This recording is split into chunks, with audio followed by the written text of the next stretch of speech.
I don't know about you, but I need a moment to kind of catch my breath. That was wonderful. We want to welcome Ronan, our guest cellist today. So thank you, and we get to hear a lot more from him later on. So what a treat. Good morning. Really? Good morning. Good morning and welcome to the Unitarian Universalist Society of Bangor. I am Reverend Drew Moeller, and it is a pleasure to be with you all here today. If we can zoom out a little bit so we can see the whole sanctuary, let's turn and face the camera and wave to everybody who is joining us today on our Zoom link. We are so glad that you are here today to join us. This is our annual Indigenous Peoples Day celebration service. And so we'll be talking about things indigenous and some ways that our congregation might be primed to do some additional work, working for tribal sovereignty and building relationships with indigenous people. Before we get started, first of all, I want to welcome anybody who is joining us today for the first time and let you know that after the service, we hope that you will join us for some conviviality, which is a fancy way of saying coffee and cookies after the service. We love to have people join us and have conversations. Also, right after the announcements, we will give a space for those who are here for the first time or it's been a while to introduce themselves if they so desire. We don't make it a requirement, but we love to meet and greet people who are visiting early on in their experience here. With that, I'm going to now hand things over to Lori, our wonderful worship associate, who is going to provide us with some announcements. Thank you. I think any of you who know us, you can tell that I am not Sue McKay. We had to have a shift in duties this morning, so I have ended up as your worship associate.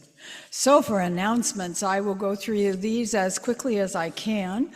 The Great Pumpkin Yard Sale is coming up next Saturday.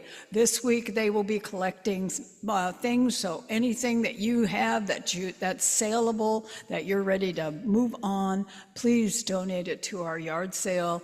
It's always a very wonderfully successful fundraiser for us. So it starts at 8, goes till 2. If you want to help, see Sue McKay. And anyway, come to the yard sale and tell your friends. And take one of these and put it up somewhere. So, okay, so Reverend Drew's next chat with the minister will be October 20th, starting about 11:15 or so after the service is over, downstairs in his office. So especially if you're new to UUSB, just want to find out more, have questions, be sure to come to that chat with the minister. We are going to be, the decision was made too late to get it in the e-news or your bulletin, but we are going to be collecting money for the UUA Hurricane Relief Fund. So if you would like to donate to that, you can put a check in the plate, make it out to UUSB, put Hurricane Relief in the memo line, and then that will be sure to get that money designated where it belongs. Today is the last day for you to buy UUSB merchandise. There are shirts and hats and drink covers and grocery bags. There are all sorts of wonderful things you can get. You order it online, and if you need any help with that, see me. I don't think Aaron is here, but we'll figure out how to help you order something if you need to. And now, you will notice that our numbers are down this morning. That many of our young families are not here because there is no SEE, which we call spiritual education experience today. So that's one of the reasons, besides the fact I know at least 3 people who are out of state. So yeah, next Sunday, there will be a fire drill.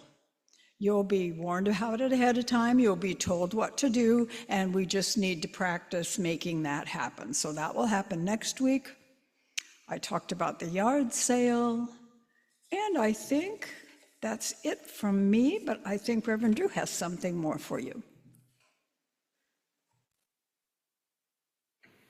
Thank you, Lori. You're a model of efficiency of sharing all that information very briefly. I just want to invite anyone who is interested after the service around 11:30 to come down to my office. I'm trying an experiment this fall of what I'm calling worship labs. This is an opportunity for members of the congregation to look at the month coming up, and our theme next month will be on repair and healing. And if you want to come down and just an opportunity to brainstorm, I want to hear what's on your mind. I come up with sermon ideas all the time, but I like to hear a little bit about what you are thinking and see if there's a way that we can weave some of those ideas together. So this does not mean that you're signing up to be part of the worship committee. It just means that you drop in, you share your ideas, and we just go from there. So please come when you are willing. If you're willing and able. Remember, I said I was going to provide that opportunity for people to introduce themselves if they so wished. Now is that time, and Sue will bring a microphone to you. We do like to have people use the microphone so that people online can hear the sound as well. So if you're visiting and you want to be recognized, just raise your hand. You don't have to make a big speech, just your name and where you're from or what brought you here this morning is just fine. Good morning. My name is Tim Crowley. We're new to the community. I'm with my wife Mary and our son Stephen this morning. Glad to be here. Thank you. Great. Welcome. Anyone else?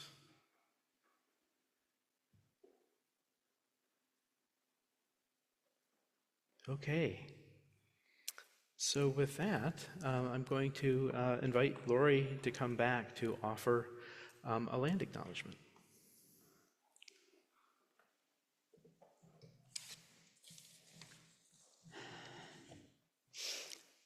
So we would like to acknowledge our place on tribal lands. We are here on unceded Wabanaki land, very close to the Penobscot River, the sacred waters of the Penobscot people. We, as mostly ancestors of colonizers, are living and worshiping on the lands of the Wabanaki. May we pledge to care for this land as they would and listen to their advice on best practices. May we strive to be worthy of our place on this sacred land. Blessed be.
Okay, so lighting our chalice this morning is Carrie.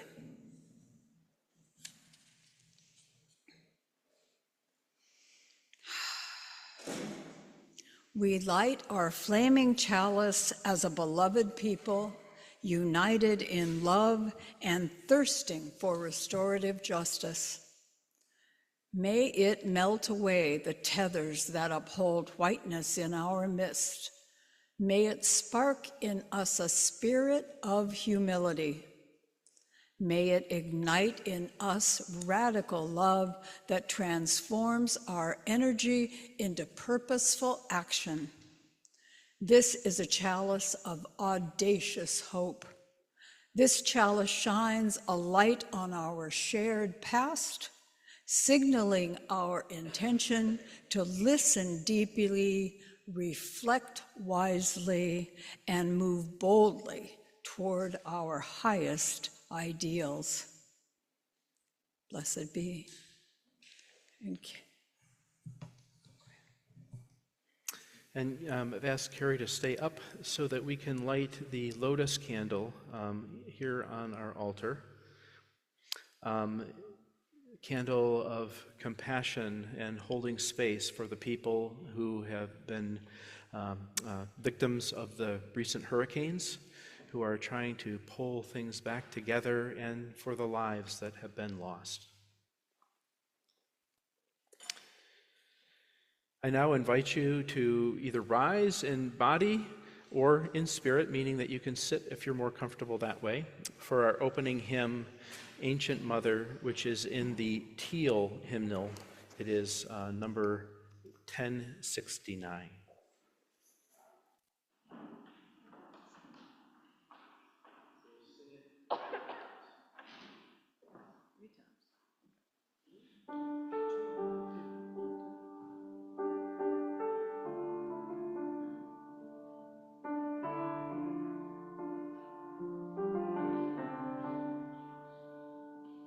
Ancient Mother, I hear you calling.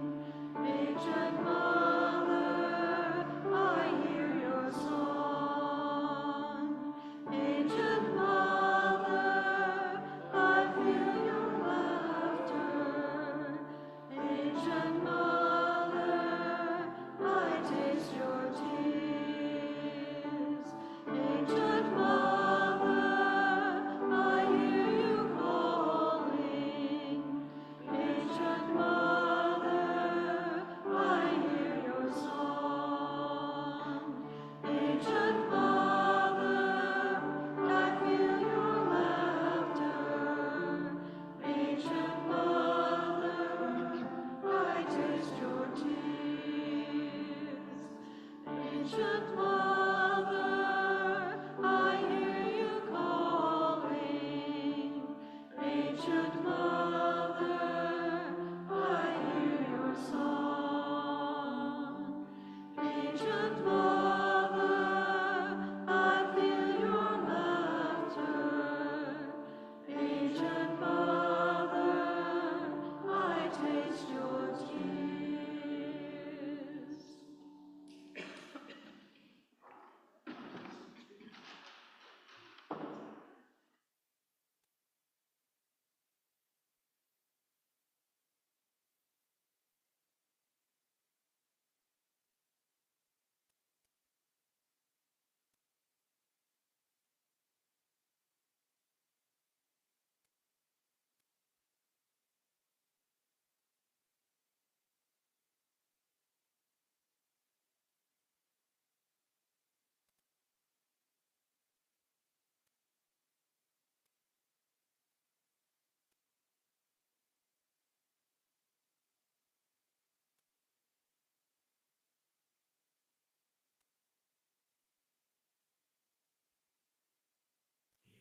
There we go. One of the joys of playing switcheroony at the last minute.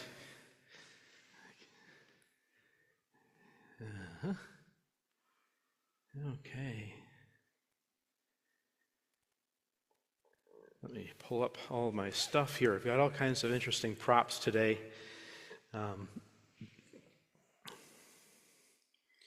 Which will make things a little bit more interesting. So today I'm going to tell a story of the cricket and the coin. One day, a villager, or someone who lived in a small town, decided to visit a friend in the big city. The loud sounds of cars whizzing by and all the honking and big trucks driving around making the ground shake was a little disturbing and felt a little uncomfortable to the villager who was used to living in the quiet countryside.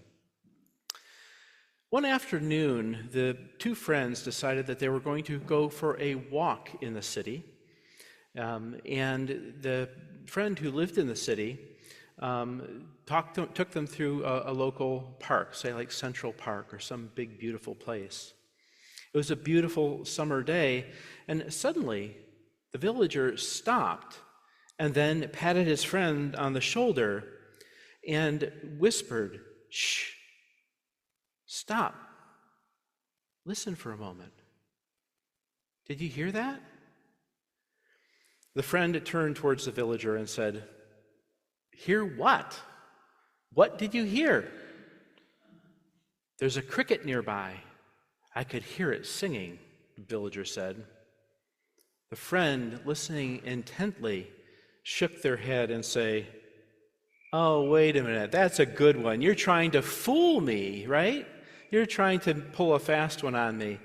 I can't hear a cricket anywhere." And even if there was a cricket here in the city with all the noise going on, you'd never be able to hear it. With all the sounds of cars and buses driving by, the street lights chirping, and the loud sound of people playing music on their phones and their car radios, you could never, ever, ever hear a cricket in the middle of the city. It would simply be impossible. So the villager listened a little bit more and heard the cricket chirping again. The villager ran forward to a wall that was part of a house with vines hanging down from it, and very thoughtfully and carefully started going through and looking to see if they could hear or find that cricket that they were hearing in the background. Sure enough, they heard the chirp, and finally, lifting one leaf, there was this beautiful cricket just sitting there, chirping its old heart out, having a grand old time. And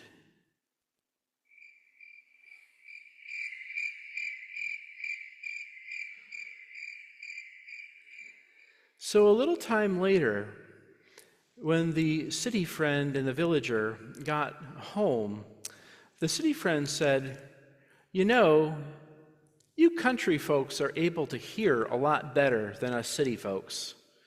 That is why you heard the cricket, and I couldn't." But the villagers smiled and then shook their head and said, "You know what? I don't agree with you. Let's go outside and try an experiment." So they went outside, and the villager took a couple coins out of their pocket and then dropped them onto the pavement. All of a sudden, they looked around, and everybody who was within a block's range turned and looked down at the coins sitting on the sidewalk.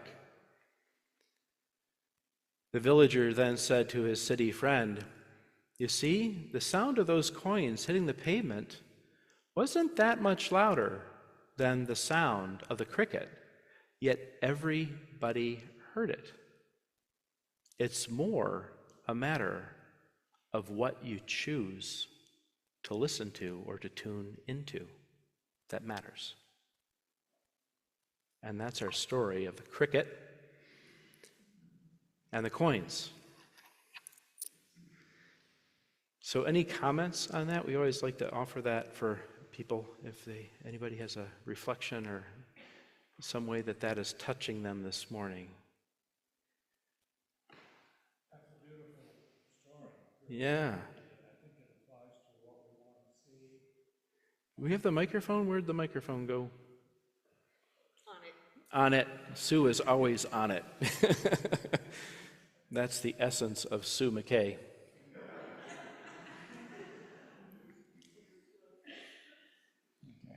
Thank you. I said that's a beautiful story, and it also applies to other senses, and maybe just in terms of what we choose to do in life. And it's certainly food for thought. Thank you. Yeah, I think it's a really important story because I think sometimes when we get so busy with our lives and whatnot, we tend to get tunnel vision, right? And we might be hearing the crickets that bring us some joy, or there are some things that bring us some pleasure, but we don't always notice them because we're so distracted on getting things done or moving off to the next thing. And so being mindful that we do have the ability to hear other voices, to hear about the joy in the world, to hear about good things that are happening, we also have that capacity. Yeah. All right.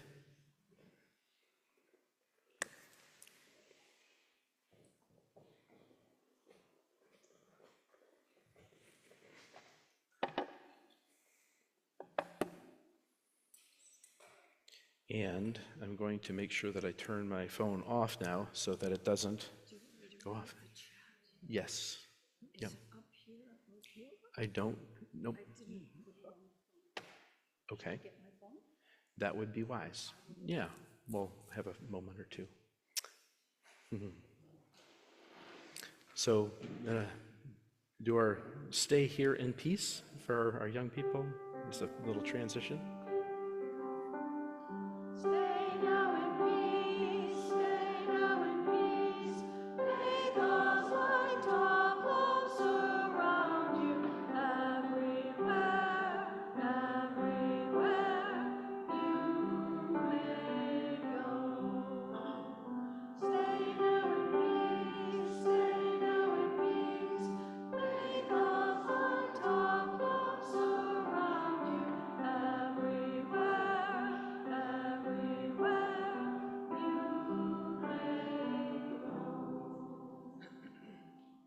Dear friends, please join me in the spirit of meditation and prayer.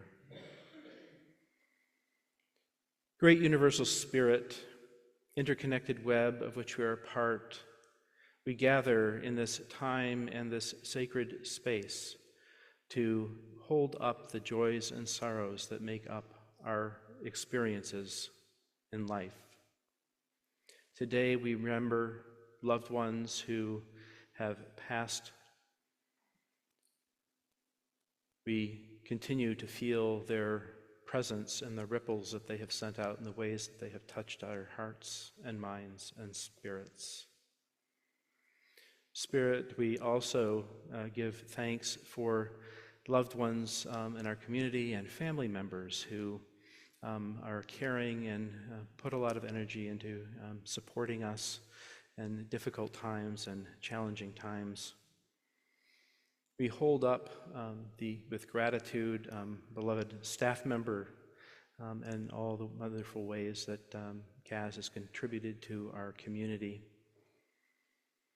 And we also remember with some joy, I know we have several birthdays and people who are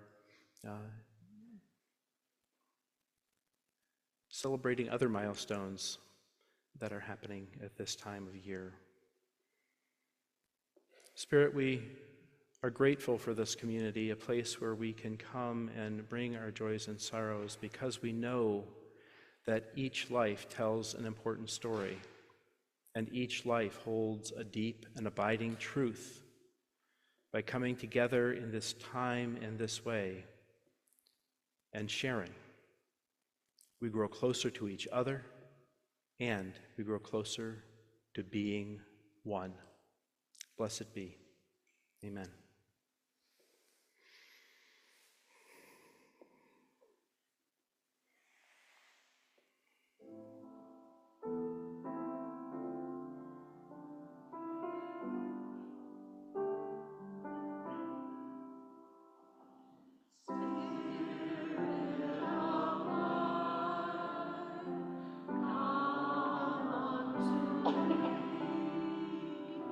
Sing in my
Now is the time in our service where we will be passing the plates for the offering. And while we're doing so, we have another treat from Ronan as he's going to be playing his cello for us. So if you have a check for the hurricane relief, you can put it in the plate along with your pledge. And any undesignated funds in the plate will be shared with HEAL, Health Healing Alliance.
Thank you, Ronan, again, for that wonderful gift of music. You did it again. I'm kind of like just stunned a little bit, trying to catch my breath. That cello sounds beautiful in here. And now invite people to rise as we receive the morning's offertory.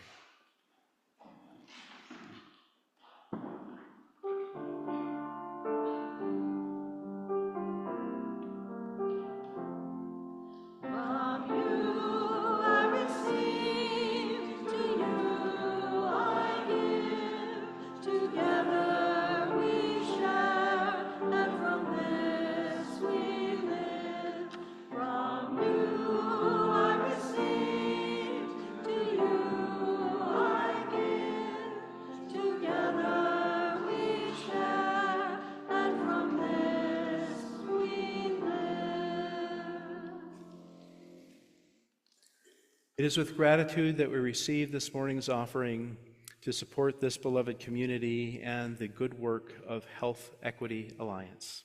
Thank you.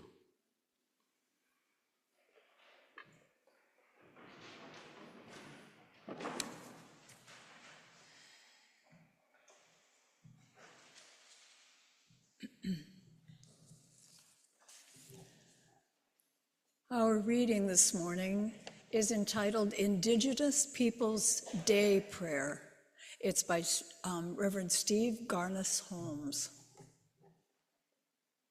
Creator of the many and the one, we are all here, we and our siblings. We ask your blessing on us all, especially the ones we have tried to dominate, the ones whose lands we have taken, the Wabanaki, the Cherokee, the Shoshone.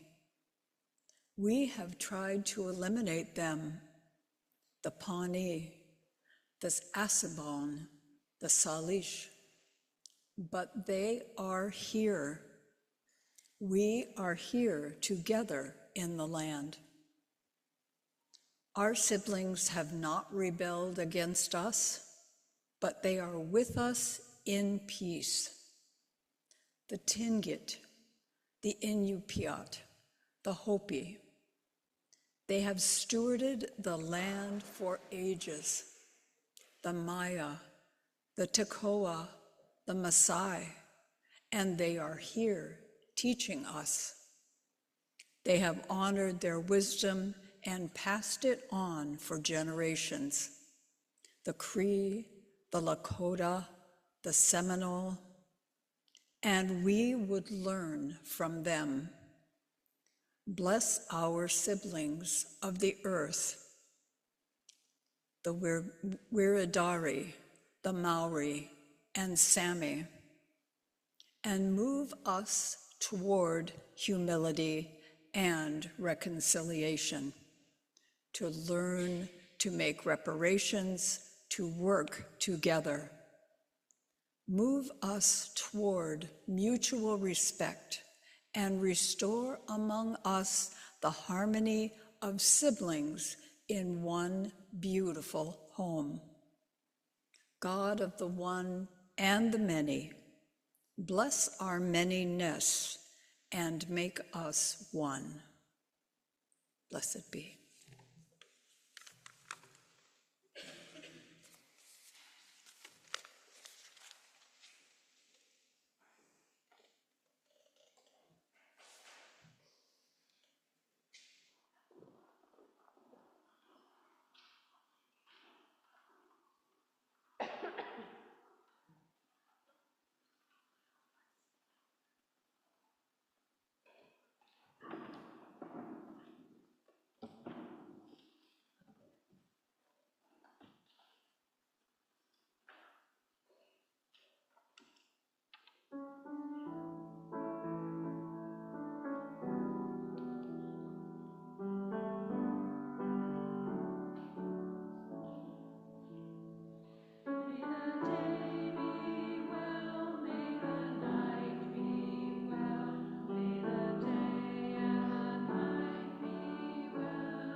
Wow, just when you thought it couldn't get any better.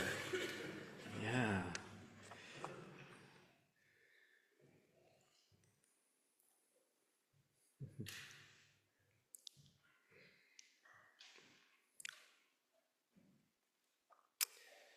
So, today we gather on the eve of Indigenous Peoples Day, a day that calls us to reflect on our relationship with people who have and continue to inhabit the lands of North America, who've been here for somewhere between 10,000 and 13,000 years before Europeans arrived in the continent. This day is a day to remind ourselves of our connection to the earth and to all living beings. It is also a day of reckoning that asks those of us with European ancestry to face the uncomfortable truth about how our colonial ancestors came to this land, subdued the indigenous people, and lived here, and then started extracting natural resources from this land in an unsustainable way. And it remains something that continues to happen in our community, in our world, this extraction mentality, and in our work towards wealth, greed, and power. While I can't speak for Indigenous people because I am not one of them, I imagine that this holiday is not a very easy one. On one hand, I'd like to think that the fact that the holiday's name has changed and is no longer named after a brutal, vicious conquistador, that somehow that might bring some solace. Yet the holiday itself is a sad one, a hard one for people who are Indigenous. Memories of hundreds and thousands of years or hundreds of years of violence, genocide, stripping away of their rights and dignity, and land that Indigenous people have had a deep and intimate symbiotic relationship with for thousands and thousands of years. There's also a part of the remembering of this day and holding this day is also the remembrance of the strength, the sheer will and determination of Indigenous people who continue to face overwhelming odds to live in wisdom with their ancestors. From another perspective, this holiday creates a sacred opportunity, an opportunity to raise our awareness in the here and now and notice some of the good work that is happening to dismantle oppressions and to move towards a world that restores tribal sovereignty, recognizes the truth of the horrific and ways that dominant white culture has treated Indigenous people, and begin to rebuild infrastructure and personal dynamics that may someday lead us closer to restoring tribal sovereignty and reconciliation.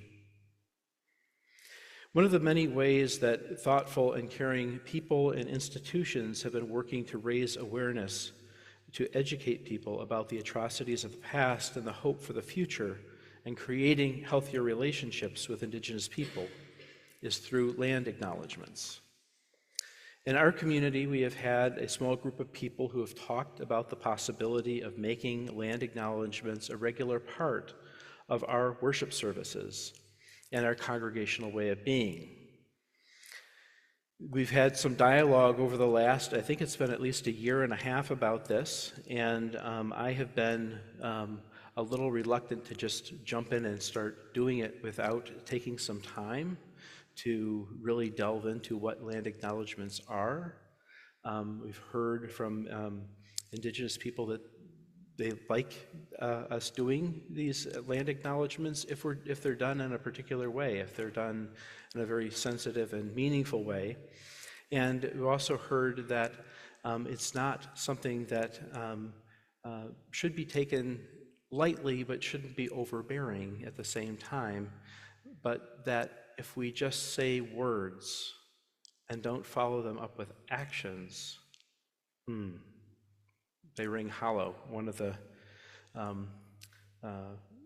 talks that I heard with Indigenous people, one of the speakers grabbed somebody's purse out of the pews and held it up and said, "This is so-and-so's purse," and then started to walk away.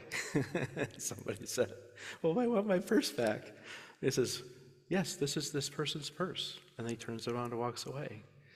So just naming that we're on Indigenous land doesn't necessarily take away the pain or the injustice that continues. Personally, I would say I've already kind of covered that. So today, I wanted to take a time to talk a little bit about what is a land acknowledgement, what are some of the elements that go into a land acknowledgement, and then talk a little bit about what we might do with that to move forward, and how can we engage that in a way that is meaningful and sensitive and leads us to helping to dismantle some of these oppressions that exist in our world. First of all, I want to, Sue, do you have the microphone handy nearby? I'm just going to open it up real quick for like 3 people to share what is a land acknowledgement. When I say land acknowledgement, what does it mean? Raise your hand. Sue won't be shy to bring that microphone to you.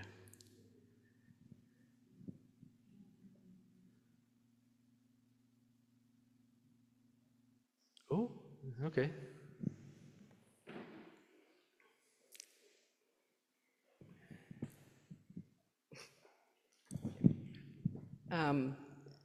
I just wanted to say that the one that Lori read this morning was the first time I heard a land acknowledgement and went, yes, because it wasn't just, here we are on Wabanaki land, but it was, here we are on Wabanaki land, and we're going to work toward doing better than we have. So. Great. Any other brave soul before we move on?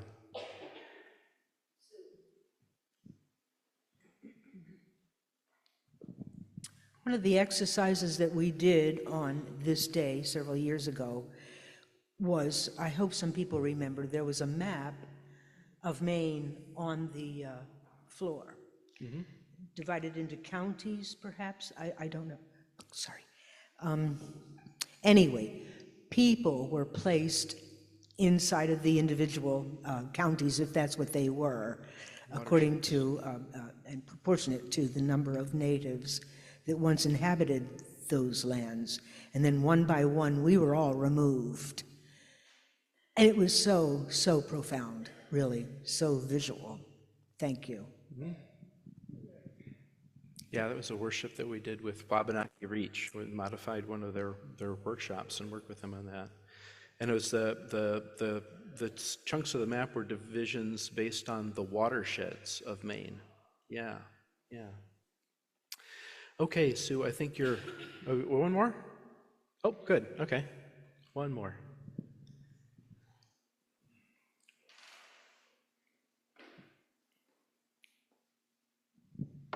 Well, it's complicated.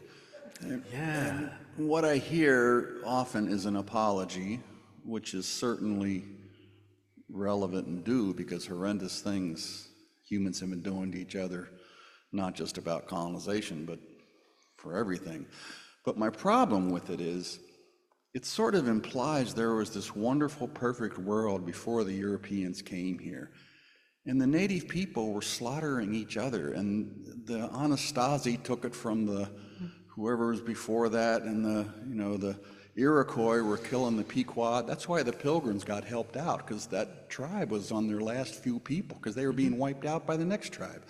So it's just, I just don't want to play into this myth that everything was perfect and we ruined it. It's just the progress of history, good or bad, is not always pretty. Yeah. I think the difference is that the change is taking away people's power to be able to solve their own differences, and sometimes that's war, that I'm not so keen on. But yeah, I think that's there's still some freedom that was available there, and your other point is good too. Yeah? So I'm going to offer. I think there's some really great thoughts here, and I'm just going to add a little bit to that. I think often we think of a land acknowledgement as being a formal statement given orally at the beginning of organized events, celebrations, and activities that recognizes, respects, and affirms that there is an irrefutable and ongoing relationship between Indigenous people and the land. Many groups and institutions use acknowledgements as a way of raising awareness, and more importantly, as a public declaration of their unwavering commitment to dismantling oppression of Indigenous people and supporting tribal sovereignty. This commitment inspires action and motivates for change. The practice of land acknowledgements, as we know them today, has deep roots in the customs of many tribal groups and traditions that have been upheld for many, many, many, many, many, many, many generations. It is a thoughtful and intentional action of recognizing, honoring, and respecting a region or territory and the people who inhabit it. Therefore, we know that those people who live on that land know the land intimately because that tribe or group has been so connected to that land. The people are the land are the people. When entering another territory, acknowledging the people connected to that land and the land itself gives us what is seen and unseen and puts us into a mind of reverence and honor and respect.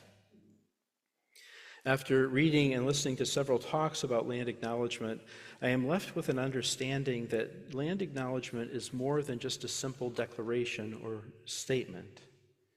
It is more like something between a statement and a prayer or a meditation that evokes intimacy, connection, trust, love, and concern.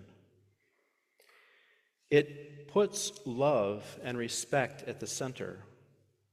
So when it's shared, it is not a shaming or a guilt-inducing exercise, but more of a holding in awe, in gratitude, in compassion, remembrance of the struggle of precious people and their connection to the land that has been abused, and yet those people and the land are resilient, strong, and unwavering. It is about honoring people and the land that hold a great deal of wisdom that we can hear only if we tune our ears in, kind of like tuning into the cricket that we were talking about earlier. As a tribal elder from the Leech Lake Band of Ojibwe, Mary Lyons says, when we talk about land, land is part of who we are. It is a mixture of our blood, our past, our current, and our future. We do carry our ancestors in us. They are all around us, as do you all. This is my take on how a land acknowledgement is more than just a statement.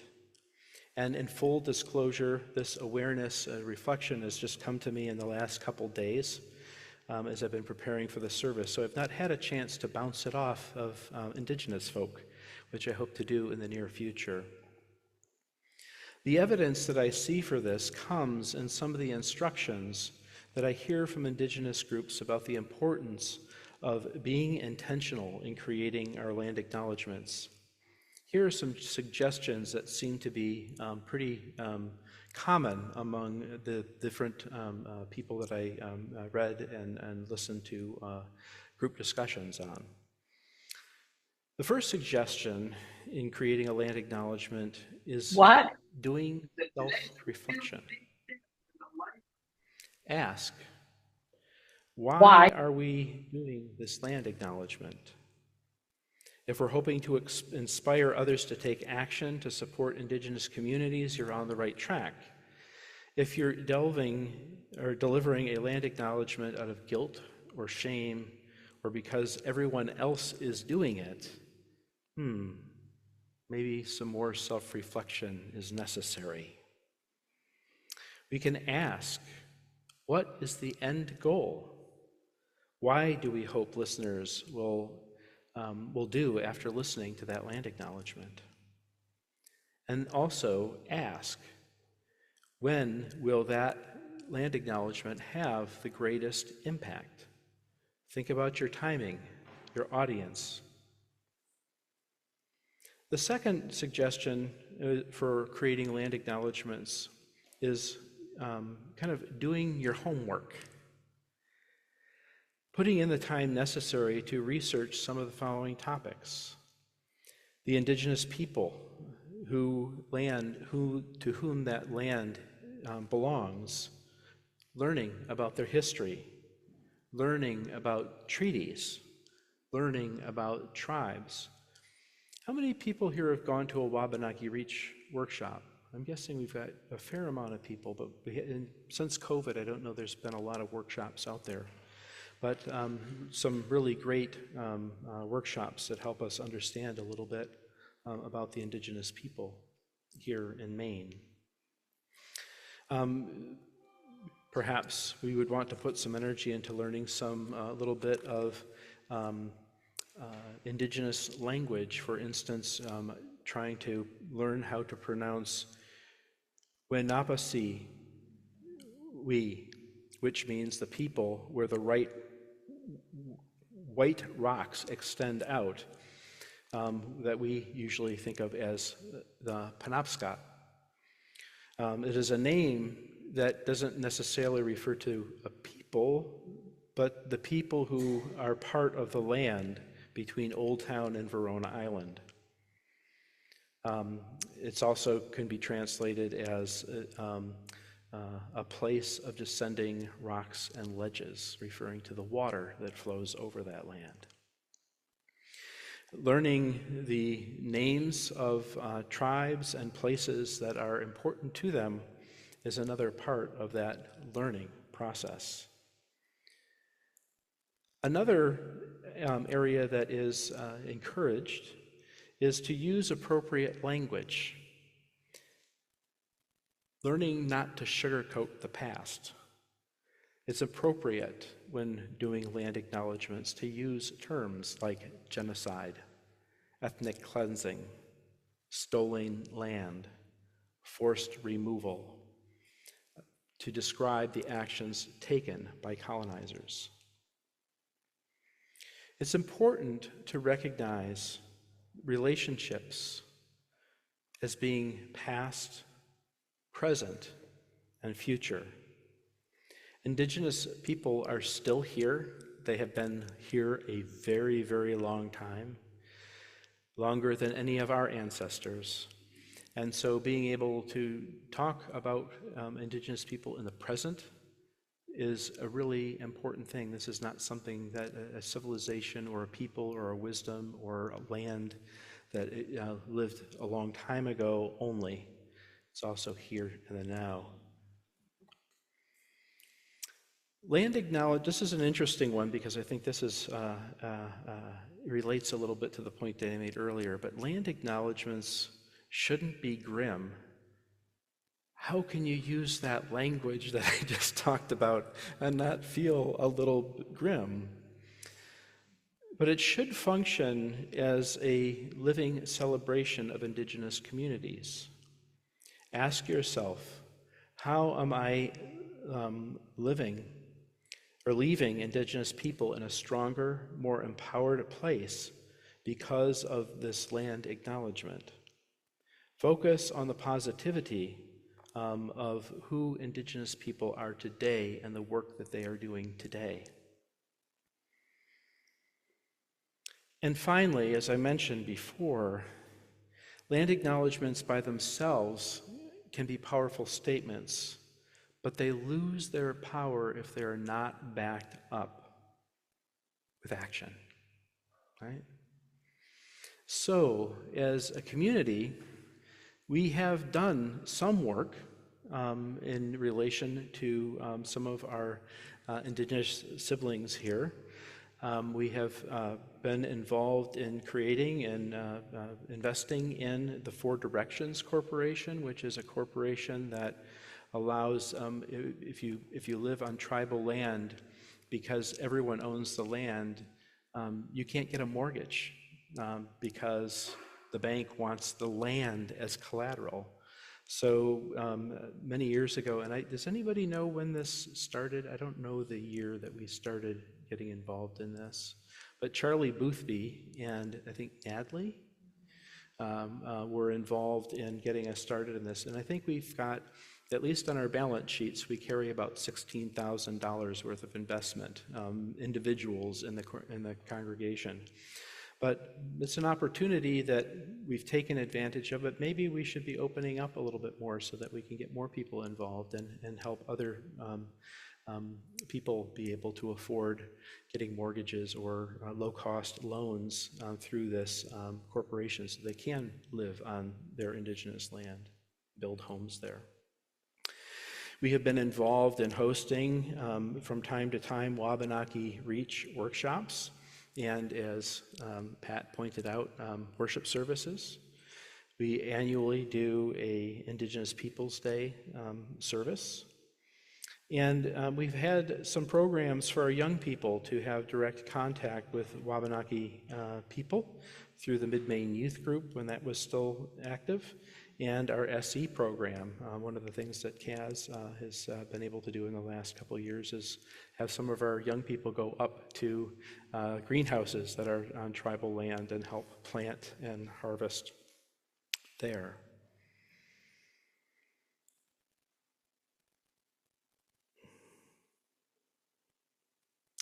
And as I was reflecting on this and thinking, moving forward, what are some of the things that we might be able to do in the future if we want to move towards making a land acknowledgement part of our regular worship services and part of our community, is to really work on finding not just what we've done in the past, but creating out what we can do new in the present that will lead to better support in the future. One of the things that I think would be wonderful for our congregation to do some work on and consider is working towards creating a congregational statement supporting tribal sovereignty for the Wabanaki tribes here in Maine. There are other congregations who have done that. Reaching out to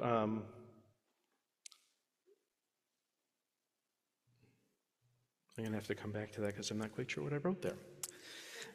Consider expanding our participation in the Four Directions Corporation. And this might be a little harder one to think about because we're paying attention a lot to our finances and such, but maybe thinking about making an annual contribution for our endowments to Four Directions or to Penobscot Nation as a recognition that this is land that is theirs. I was blown away by hearing that, I guess in New Zealand, there are colleges and universities and big companies that have actually returned the land to the Indigenous people. The universities are there, but they've reversed it, and so the universities only own the buildings. The land belongs to the people of those areas, and that gives them a stake in making decisions for the university and land use and all those kinds of things. So To move forward into engaging and doing this work of bringing land recognition and our future commitment and ongoing commitment to tribal sovereignty and awareness, I'm kind of curious, like how many people would be into doing some programs after the service to work on talking about what we want to include in a land recognition, to learning about how we might word or vote on and have some discussion on supporting a statement on tribal sovereignty. How many people are willing to, it's like, after Sunday or something like that, because we want, there's a few. How many people would be kind of in support in general, but might not want to make any kind of a commitment to being in that? Is there anybody that's kind of like people? Okay, so a few more, okay? So I think that this is really important thing for us to be mindful of and to talk a little bit about. We have already a really great team with Shore. I think that might be a thing that we can talk about a little bit with Shore. And I'm hoping that more people are feeling like this is not something that we're asking you to, move or change your career or anything on, but I think it's also something that is really, really important in a place where our congregation can make a huge difference in this time, in this place, and in the current political environment that is happening here in the state of Maine around recognizing tribal sovereignty, which means also calling out our legislatures and our government to honor treaties that they have signed that have been ignored and not paid attention to. So, with that, I will say thank you for your consideration. Thank you for listening. And I hope that this provides a little bit more depth of the importance and the sensitivity and the power of being able to engage in this sort of work for ourselves as well as for our Indigenous siblings, because as long as there is this animosity, as long as there is this continued oppression, neither of us will be free. Blessed be. Amen. I now invite you to join in singing our closing hymn, 175.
As we extinguish our Unitarian Universalist chalice flame, symbol of faith, hope, love, and connection with the earth and all its peoples, let us be reminded that although our time of worship has come to an end, our service to each other and to the world has just begun. Blessed be.